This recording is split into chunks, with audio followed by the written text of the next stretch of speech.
Here are 10 easy things you can do to increase your productivity and make sure you achieve those goals. Hey guys, I'm Kim and welcome back to the Higher Vibes Tribe community where we talk about everything law of attraction, mindset, and becoming your highest self. Today, we're going to be talking about simple things that you can do to make sure that you're being productive and hitting those goals that you set for yourself. In a previous video, I talked about having a success mindset, and I will link that down below because I think it's super important to make sure that you have the right mindset going into all of this. So if you haven't watched it yet, I highly suggest doing that because it's one thing to do the things that I'm about to talk about, but it's another to have the right mindset going into it. If you don't have the right mindset, you might not actually be able to follow through with the things I'm going to talk about, or you might not be able to implement it in your life in a sustainable way. And everything I'm about to mention are things that I personally do myself, and they have helped me so much, so I hope they help you guys too. So the first thing that you can do to be productive is to make a to-do list for the next day before you go to sleep. This one has been so beneficial to me. Writing my to-do list for tomorrow has allowed me to let go of all of those things I'm thinking about that I have to do, so it allows me to feel more relaxed when trying to go to sleep. And secondly, it helps make me feel more confident because I know I've set myself up for success for the next day. And two, allows me to feel more relaxed, rested, and motivated because I know exactly what's coming for me tomorrow. This allows me to mentally prepare for the day ahead, and it also gives me confidence because I know I've set myself up for success already. If I don't have a plan, all the things I need to do tomorrow will just be a jumbled up mess, and there's actually no guarantee I'll get everything done or even remember all the things that I have to do. When I allow myself to write these things down, I set myself up in a way where I know I'm going to be successful. This is especially effective when I know I have something hard to do and I've just been putting it off. When I write it down, it allows me to prepare and be like, okay, Kim, you have this thing to do tomorrow, mentally prepare for it, and when you wake up tomorrow, you're gonna crush it. So this leads nicely into my next point. When making your to-do list, schedule the most unpleasant and difficult things first. The first reason why is we have the most mental energy when we wake up and we're not tired from all the other things that we've done in the day because we haven't done anything yet. And also by getting the hardest and most unpleasant tasks done first in the morning, you're gonna feel extra accomplished and motivated, and you're probably gonna push through and be able to do a lot more on your to-do list than you have planned out. And you'll be able to tackle all the other tasks with ease because you got the hardest one done first. And I also personally feel that when I leave a hard task for the end of the day, I'm even more stressed out. Let's say at the end of the workday, for example, I'm even more stressed out because I have like this time constraint now. Like, oh my god, now I have to do this task that I don't even want to do. Now I'm rushed. Oh, it's taking so long. Oh my gosh, I ran into a problem. Now do I even have enough time? Do I have to stay late? So it just adds another layer of unpleasantness if you're rushed. So by doing it in the morning, you just don't have that time constraint anymore. So if things go wrong, you know you have the time to deal with it and solve it. So the third thing that you can do to stay productive is to schedule out time for each task on your to-do list. So one thing I found really helpful when creating my to-do list is to allocate what time of the day I'm actually going to do that task and then how many minutes or hours I'm going to dedicate to that task. Doing this allows me to plan my day in a way that is actually sustainable and achievable. So I'm not writing down 20 tasks that are all going to be 1 hour each and then expecting myself to do it all and then feeling like a failure at the end of the day when I couldn't meet that unrealistic goal of mine. So this way, it's not really about the number of tasks that you complete, but more so the length and difficulty of tasks that you complete. Sometimes we might feel discouraged if we say, oh, we only got 1 or 2 things done for the day, but if you actually look at your to-do list and see that each of those things took 5 hours each, that's nothing to be ashamed about. And on the flip side of this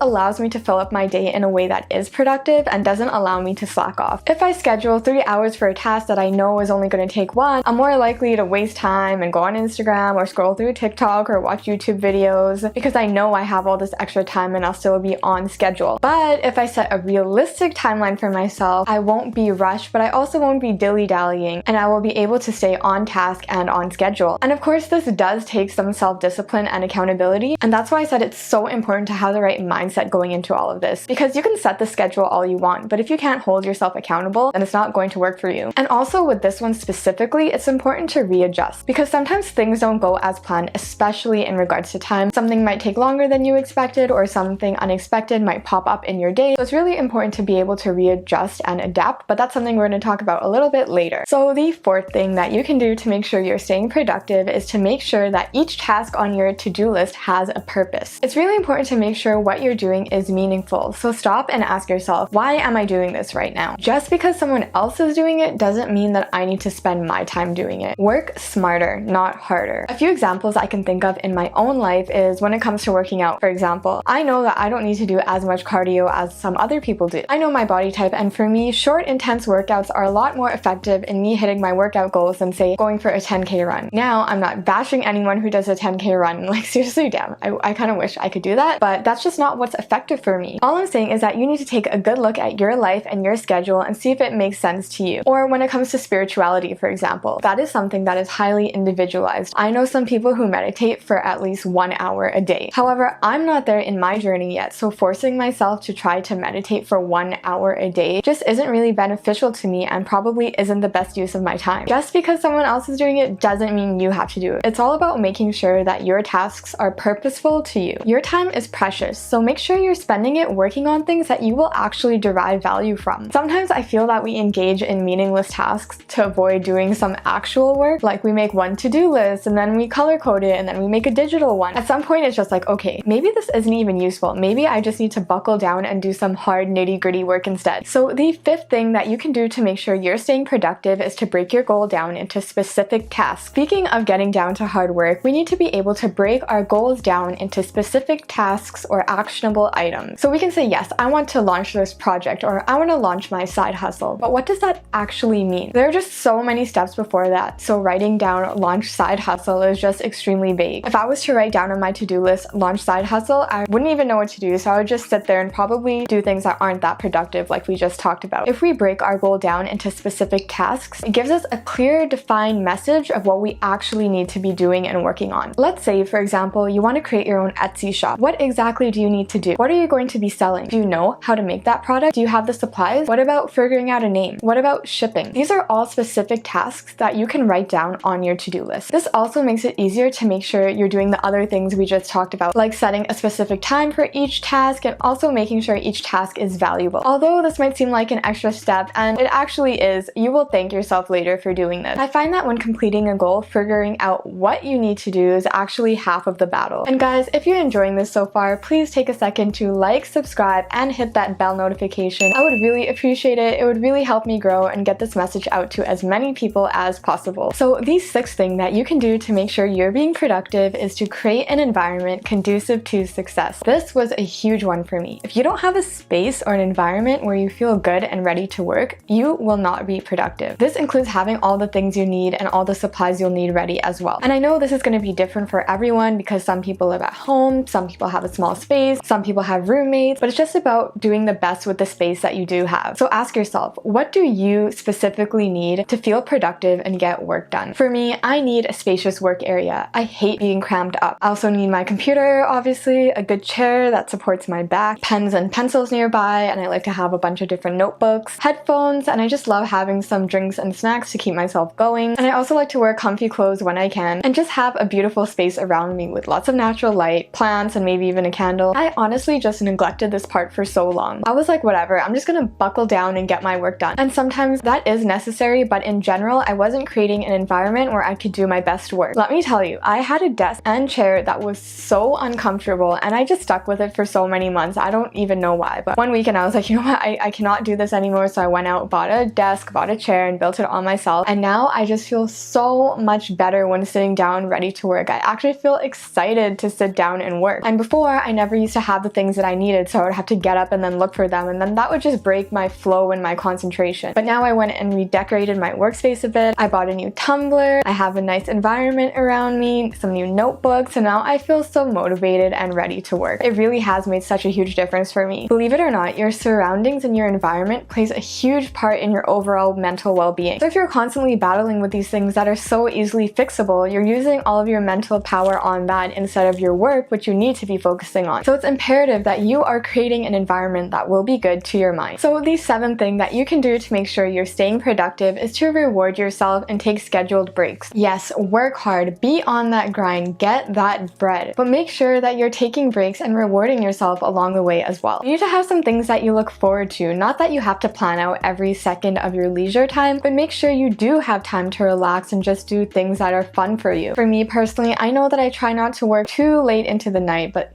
that doesn't always happen. Or I try to reserve the nighttime for doing other things that I like reading, watching movies, or doing my skincare routine. And I also try to make time on the evenings and weekends to hang out with my friends. Like if I say at 10 p.m. it's me time, I have something to look forward to. And it also gets me more motivated and on task. Like, okay, I gotta stay focused and get this work done so when it hits 10 p.m. I can feel accomplished that I got so many things done and I can actually relax. Like I just think about doing that skincare routine or watching movies or hanging with friends, and it just makes me excited to do that thing, so I work even harder to make sure I finish my goals. Also, work every day will lead to burnout. No matter how much you love what you do, you need to give your mind a break. So I talked about rewarding yourself and giving yourself a break, but don't just leave this until the end of the day. Make sure you schedule breaks throughout the day as well. This is going to be different for every person, so just ask yourself what schedule works best for you, and make sure that when you're planning out your to-do list, you schedule in some time for those breaks. So the 8th thing that you can do to enhance your productivity is to make sure that you exercise. This is so important when it comes to productivity. Almost every successful person that I know and has heard of doesn't only take care of their mental health, but also their physical health. Setting some time aside, even for just 30 minutes a day, can do wonders for your mental health and productivity. We need to get up and get moving. Working out releases those endorphins, and it makes us feel good and energized. And not to mention, it helps our overall physical health, which in turn helps our mental health. And when we feel better about ourselves, we're able to sit down and focus on our work because we're not thinking about all these other things about how we don't feel good about ourselves. I personally like to work out in the afternoon, so I just do my workout and then I can sit down and just grind it out for the rest of the day. My workout is kind of like my mental preparation and reset before knocking all of those things off on my to-do list. Like, I use it to get all my anxiety out and all the worries I have for the day. I just leave it right there on the mat. So when I sit down to work, I'm actually focused because all my worries have kind of just left my body. Ever realize that when you're anxious, you tend to feel it in your chest and maybe other parts of your body? This goes for pretty much any emotion. You will feel it somewhere in your body if you pay attention. Getting our body moving helps move these feelings and these worries and this energy throughout our body. Exercising helps us let go of anything that might be on our mind, gets those endorphins and makes us feel good, and helps us get ready to sit down and work. So the 9th thing that you can do to make sure you're being productive is to plan out the big picture. I know I talked about planning out your to-do list on a daily basis, but also zooming out and doing that on a weekly and even monthly basis will up your productivity. If we have bigger goals, they're likely going to take more than one day to complete. But if we're only planning out each day as it comes, there's no guarantee that we're actually going to complete our goal or meet that deadline that we set for ourselves, or even make sure that we're completing enough work each day to actually complete our goal. Let's go back to the example of having an Etsy shop. Let's say that you want to launch in 1 month. How will you know if you're actually on track to complete that goal if you're only planning your schedule out day by day? It's important to set out all the tasks that you need to complete your goal and lay them out across the month or however many months to make sure that you will actually hit that deadline. I personally like to do this every month and then plan out my week every Sunday. This just gives me a snapshot in my mind of what my month and my week is going to look like. And again, this helps me mentally prepare for what's ahead and gives me the confidence to know I'm on track to complete my goals. If you guys want me to do a video on how to plan your month out, I would be happy to do that for you guys. Just let me know in the comments below if that is something you are interested in. And the last thing that you can do to make sure you're being productive is to readjust. All productive people know that you have to readjust and be adaptable. This is so important because a lot of the time things don't go our way. I used to have a ton of difficulty with this. Like, oh no, I wasn't able to complete all the tasks I had planned out for the day because something came up or something took a lot longer than expected, and I just used to feel so defeated. I honestly felt like a failure. But now I've learned that it's just no big deal. Things happen all the time. All successful people and productive people know this. It's about being able to bounce back when things don't go our way and still complete that goal. Again, this is why it's great to have your week and month roughly planned out, because then we can see where we have a lighter day or we have some extra time, and then we can just take that thing we didn't complete and insert it somewhere else into our schedule. It's really no big deal. If I'm not able to finish something, I just reschedule it for another day instead. And this is going to happen. So it's important to make sure that things don't fall apart when it does. Look at your schedule, readjust, and move on. Everything is going to be okay. So the main takeaway I want you guys to have today is to take some time to plan out your days, weeks, and months, readjust if necessary, and don't forget to schedule in some fun for yourself as well. If you enjoyed this video at all, please like and subscribe and go watch my other video on having a success mindset if you haven't already. And as always, until next time, sending good vibes your way.